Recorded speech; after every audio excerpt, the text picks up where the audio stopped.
Ya, dan pemirsa saat ini kita sudah bergabung dengan Mas Hanta Yuda. Selamat siang, Mas dari Hanta Yuda. Poltreking Indonesia, Mas Hanta. Sehat, Mas? Alhamdulillah. Baik, Mas Hanta, pertanyaannya langsung saja. Ya. Sesuai nggak dengan angka prediksi? Dari Pilpres dulu kita bahas. Iya, jadi ada 3. Sebelum quick count, sebelumnya exit poll, sebelum exit poll ada survei. Nah, kalau survei terakhir, kami Poltreking Indonesia yang dipublish itu posisi 01 dan 03 sangat dekat berada di margin of error. Misalnya untuk pasangan Anies Muhaimin itu angka prediksi terakhir itu di angka 14-15%. Nah, kalau diperhatikan di quick count, kisarannya kan seperti segitu ya. Anda bisa lihat itu lebih kurang ada di sana. Kemudian yang 03 di survei terakhir kita posisinya di 17-18%. Tapi di quick count kalau diperhatikan di quick count kita sekitar 16%. Artinya ada selisih penurunan 2%. Nah, yang tinggi itu di 02. Di 02 itu kita prediksi terakhir 51,7. Ya, lebih kurang 52. Kalau dengan margin error kemungkinan plus 3%, 55 mestinya maksimal. Tapi ternyata berdasarkan quick count itu ternyata sampai dengan 58 bahkan 59 di quick count kami. Saya punya analisa 2 hal. Satu dibaca dari tren analisisnya, analisis tren. Trennya kalau dibaca paslon 1 itu kan stuck. Berarti kan memang terbukti. Apa yang terjadi, survei dilakukan di akhir Januari, apa yang terjadi peristiwa 2 minggu sampai dengan 14 Februari itu, kan kita tidak tahu itu, tidak direkam lagi di survei. Maka, satu, ini analisis tren, sesuai dengan trennya. Trennya apa? Trennya Pak Anies itu kan stuck, ternyata memang stuck. Trennya Pak Ganjar dari 3 bulan sebelum Pilpres sampai hari ini kan trennya turun terus. Jadi, ada penurunan lagi di 2 minggu setelah survei. Turun lagi dari 17 atau 18 menjadi 16. Jadi wajar, tidak mengejutkan. Nah, Pak Prabowo dan Gibran itu trennya kan memang naik. Jadi kenaikannya berlanjut. Kenaikannya berlanjut sehingga tidak mengejutkan. Cuma memang lebih tinggi dari yang diperkirakan kenaikannya. Nah, yang kedua, apa yang terjadi di 2 minggu terakhir? Karena survei kan tidak merekam. Survei terakhir diambil pada akhir Januari. Ada 3 peristiwa. Satu, debat terakhir 4 Februari. Itu tidak bisa direkam. Bisa jadi orang simpatik dengan Pak Prabowo yang terakhir, tulus, minta maaf, dan seterusnya. Yang kedua, saya nggak tahu, bansos katanya juga mungkin menjadi faktor. Ketiga, ada faktor di mana serangan isu-isu negatif kan tinggi sekali. Nah, itu belum tentu negatif dampak elektoralnya. Bisa jadi itu positif. Ada silent majority yang bersuara justru menimbulkan gerakan anti simpati kepada 02 yang dianggap, tanda petik ya, diserang secara menengah ke atas kan itu isu yang penting. Tetapi yang banyak ini kemudian justru melakukan, ya saya istilah katanya silent majority, mereka yang datang mayoritas yang selama ini diam justru memberi dukungan. Nah, sehingga menyebabkan tingginya perolehan pada 02. Tapi satu lagi, exit poll-nya sudah dekat dengan quick count. Exit poll Poltreking terakhir memprediksi paslon 2 itu yang sudah dipublish angkanya 57,8%.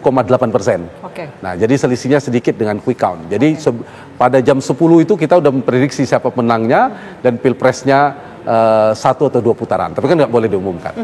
Mungkin boleh. Mas Hanta, kita bedah lebih lanjut ya mengenai wilayah-wilayah kunci dari hasil quick count maupun hasil exit poll. Ini seperti apa? Apakah masih sesuai dengan prediksi survei sebelumnya dikuasai oleh paslon nomor 2 di wilayah Jawa Timur khususnya, di kunci, wilayah kunci, atau seperti apa hasil survei? Kalau itu persis ada rekam di medianya, kami merilis terakhir seminggu sebelum pemilu peta pilpres di Jawa Timur. Di Jawa Timur itu kalau diperhatikan kami merilis paslon 2 diprediksi akan menang dan angka 60-61%. Banyak yang mempertanyakan tinggi sekali 60, kenapa nggak 65-70% aja sekalian? Tapi ternyata kan terbukti berdasarkan data quick count kami paling tidak di Jawa Timur itu perolehannya 66 sekian persen. Tinggi sekali dan basis utama yang menyebabkan pilpres berlangsung dalam 1 putaran saat ini dimenangkan oleh paslon 2 itu faktor Jawa Timur, faktor variabel yang paling utama karena sangat mayoritas, karena pemilih Jawa Timur kan sangat besar ya.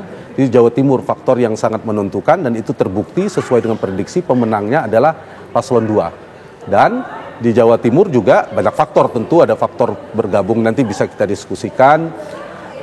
Fusi kekuatan dukungan Pak Jokowi yang sangat kuat, pendukung Pak Jokowi, pendukung Pak Prabowo yang lama masih juga setia di sana, itu Jawa Timur. Tapi kita bedah sedikit ya per daerah. Jawa Timur itu menjadi kunci bahwa mereka yang tinggi. Yang kedua yang menarik dari sisi provinsi, adalah Provinsi Jawa Barat. Jawa Barat. Kebalikannya, kalau Jawa Timur ini adalah simbol fusi, rekonsiliasi Jokowi dan Prabowo menyatu. Dulu kan pemenangnya Pak Jokowi, jangan lupa di Jawa Timur. Dan Pak Prabowo kan lumayan juga di sana, hampir 40%, 30 sekian. Nah, itu fusi. Jawa Barat itu adalah simbol bertahannya basis Pak Prabowo. Prabowo kan menang dulu di Jawa Barat. Kalau Pak Prabowo sekarang kalah di Jawa Barat, dan jangan lupa, setahun yang lalu kami melakukan survei, Pak Prabowo sempat kalah loh dengan Anies Baswedan, setahun yang lalu. Nah, artinya Pak Prabowo juga punya kekuatan, bukannya faktor Jokowi. Keliru kalau orang mengatakan ini faktor Jokowi, ada faktor Prabowo.